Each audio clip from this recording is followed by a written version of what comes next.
Everyone, welcome back to my YouTube channel. ನಾನು ನಿಮ್ಮ ಪೂಜಾ ಮಾತಾಡ್ತಿರೋದು. ಎಲ್ಲರೂ ಹೇಗಿದ್ದೀರಾ? ಎಲ್ಲರೂ ಚೆನ್ನಾಗಿದ್ದೀರಾ ಅಂತ ಭಾವಿಸ್ತೀನಿ. ನಾನು ನಿಮ್ಮ ಜೊತೆ ನನ್ನ ಡೈಲಿ ಲಾಗ್ನ ಶೇರ್ ಮಾಡ್ಕೊತಾ ಇದ್ದೀನಿ. ನಾನಿವತ್ತು ನಮ್ಮೂರಿನ ಪ್ರಸಿದ್ಧವಾದ ದೇವಸ್ಥಾನ ಮಾರಿಕಾಂಬಾ ದೇವಿ ದೇವಸ್ಥಾನಕ್ಕೆ ಬಂದಿದ್ದೀನಿ. ನಾನು ಪ್ರತಿ ಸಲ ನಮ್ಮಮ್ಮನ ಮನೆಗೆ ಬಂದಾಗ ಕೂಡ ದೇವಸ್ಥಾನಕ್ಕೆ ಬಂದು ದೇವಿಯ ಆಶೀರ್ವಾದನ ತಗೊಂಡೇ ಹೋಗ್ತೀನಿ. ಹಾಗೆ ಏನೋ ಒಂಥರ ದೇವಸ್ಥಾನಕ್ಕೆ ಬಂದರೆ ಏನೋ ಒಂಥರ ಸಮಾಧಾನ ಆಗುತ್ತೆ. ಹಾಗೆ ಈ ದೇವರ ಮಹತ್ವ ಕೂಡ ತುಂಬಾ ದೊಡ್ಡದಾಗಿದೆ. ಹಾಗೆ ದೇವಿ ಕೂಡ ನಾವೇನೇ ಅಂದ್ಕೊಂಡ್ರೂ ಕೂಡ ನಮಗೆ ಕೈನ ನಡೆಸ್ಕೊಂಡು ಹೋಗ್ತಾಳೆ. ಹಾಗೆ ಇಲ್ಲಿ ಏನೇ ಹರಕೆ ಹೊತ್ಕೊಂಡ್ರೂ ಕೂಡ ಹರಕೆ ಫಲಿಸುತ್ತೆ. ಹಾಗೆ ಈ ಮಾರಿಕಾಂಬಾ ದೇವಸ್ಥಾನದ ಪೂರ್ತಿ ವಿಡಿಯೋ ಏನಾದರೂ ಬೇಕಾದರೆ ಕಾಮೆಂಟ್ ಮಾಡಿ, ನಾನು ನಿಮ್ಮ ಜೊತೆ ಶೇರ್ ಮಾಡ್ಕೊತೀನಿ. ಮಳೆಯಲಿ ಜೊತೆಯಲಿ ದಿನವಿಡೀ ನೆನೆಯಲು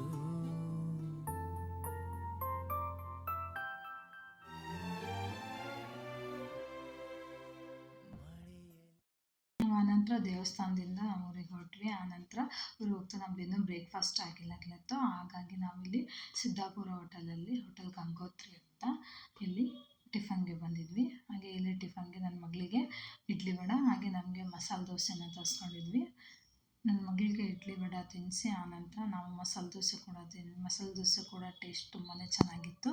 ಹಾಗೆ ಒಂದು ಕಾಫಿ ಕುಡ್ಕೊಂಡು ಅಲ್ಲಿಂದ ಹೊರಟ್ವಿ. ಅಲ್ಲಿಂದ ನಾವು ಸೀದಾ ಜೋಗ್ ಫಾಲ್ಸ್ ಮತ್ತು ಬಳೆ ಪದ್ಮಾವತಿ ದೇವಸ್ಥಾನ ನೋಡ್ಕೊಂಡು ಹೋಗೋಣ ಅಂತೇಳಿ ಹೊರಟಿದ್ದೀವಿ.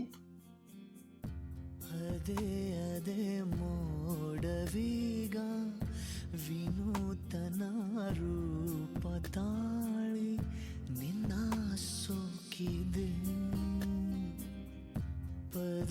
ಪದೇ ಗಂಧಗ. ನಾವಿಲ್ಲಿ ಫಸ್ಟಿಗೆ ಬಳೆ ಪದ್ಮಾವತಿ ದೇವಸ್ಥಾನನ ನೋಡೋಣ ಅಂತೇಳಿ ಬಳೆ ಪದ್ಮಾವತಿ ದೇವಸ್ಥಾನಕ್ಕೆ ಬಂದಿದ್ದೀವಿ. ಇದು ಜೋಗದಿಂದ 10 ಕಿಲೋಮೀಟರ್ ಅಷ್ಟು ದೂರದಲ್ಲಿದೆ ಬಳೆ ಪದ್ಮಾವತಿ ದೇವಸ್ಥಾನ. ಈ ಬಳೆ ಪದ್ಮಾವತಿ ದೇವಸ್ಥಾನದ ಬಗ್ಗೆ ಸುಮಾರು ಕಡೆ ಕೇಳಿದ್ದೆ. ಈ ದೇವಸ್ಥಾನ ಕೂಡ ನೋಡೋಣ ಅಂತ ಹೇಳಿ ಅಂದ್ಕೊಂಡಿದ್ದೆ. ಹಾಗೆ ಇವತ್ತು ನೋಡೋಣ ಅಂತ ಹೇಳಿ ಬಂದಿದ್ದೀನಿ.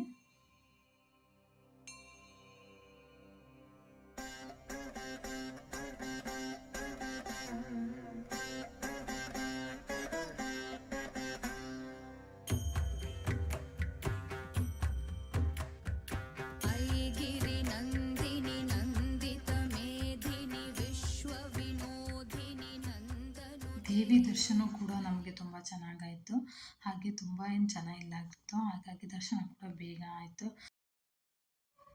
ಹಾಗೆ ಇಲ್ಲಿ ನಾಗದೇವರು ಕೂಡ ಪ್ರತಿಷ್ಠಾಪನೆ ಮಾಡಿದ್ರು. ಹಾಗೆ ಈ ಕಡೆ ಲಕ್ಕಿ ವೃಕ್ಷ ಕೂಡ ಇತ್ತು. ಹಾಗೆ ಲಕ್ಕಿ ವೃಕ್ಷ ಕೂಡ ಹರಕೆನ ಸಲ್ಲಿಸಿದ್ರು. ಕಾಯಿನ್ ಮೂಲಕ ಹರಕೆನ ಸಲ್ಲಿಸಿ ಅಲ್ಲಿ ಹರಕೆನ ಒಪ್ಪಿಸಿದ್ರು.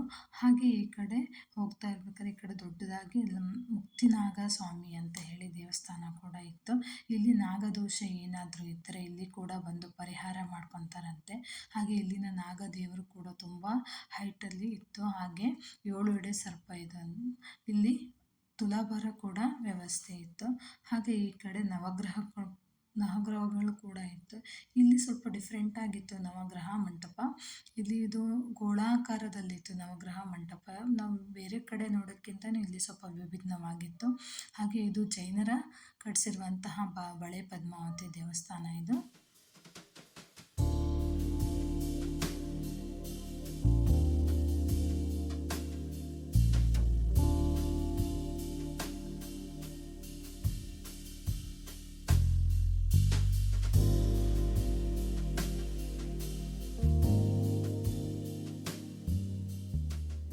ಹಾಗೆ ನಾವಿಲ್ಲಿ ಬಳೆ ಪದ್ಮಾವತಿಯ ಮೂಲ ಸ್ಥಳಕ್ಕೆ ಬಂದಿದ್ದೀವಿ.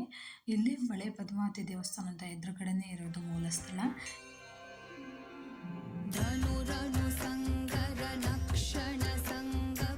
ಇಲ್ಲಿ ಬಳೆ ಪದ್ಮಾವತಿ ದೇವರು ಹುತ್ತದಲ್ಲಿ ಬೆಳೆದಿರುವಂಥದ್ದು. ಇದು 12 ಅಡಿ ಉದ್ದವಷ್ಟು ದೇವರು ನಿಂತ್ಕೊಂಡಿರುವಂತಹ ದೇವಿ. ಅಷ್ಟು ಉದ್ದಕ್ಕೂ ಹುತ್ತನ ಬೆಳೆದಿದೆ. ಹಾಗೆ ಇಲ್ಲಿ ಭಕ್ತರು ಏನಾದರೂ ಕೇಳ್ಕೊಂಡಿದ್ರೆ ಹರಕೆ ಮೂಲಕ ಬಳೆನ ಕೊಟ್ಟು ಹರಕೆನ ತೀರಿಸ್ತಾರಂತೆ. ಹಾಗೆ ಇಲ್ಲಿ ಭಟ್ರು ಕೂಡ ನಮಗೆ 2 ಬಳೆನ ಕೊಟ್ಟು ಮನೇಲಿಟ್ಟು ಪೂಜೆ ಮಾಡಿ ಅಂತ ಹೇಳಿಕೊಟ್ರು.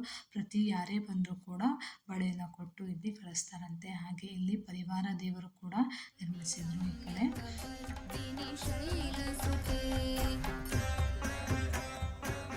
ಹಾಗೆ ಈ ಕಡೆ ಭೂತರಾಜ ದೇವಸ್ಥಾನವೂ ಸಹ ಇತ್ತು. ಇಲ್ಲಿ ಭೂತರಾಜ ದೇವಸ್ಥಾನದಲ್ಲಿ ನಮಗೆ ಏನಾದರೂ ನಮ್ಮ ಸಾಲ ತೀರಿಸ್ಬೇಕಾದ್ರೆ ಅಥವಾ ನಮ್ದು ಏನೇ ಸಮಸ್ಯೆಗಳಿದ್ರೂ ಕೂಡ ಬರೆದು ಹಾಕುವಂಥ ಒಂದು ಬಾಕ್ಸ್ ಕೂಡ ಇಟ್ಟಿದ್ದರು. ಹಾಗೆ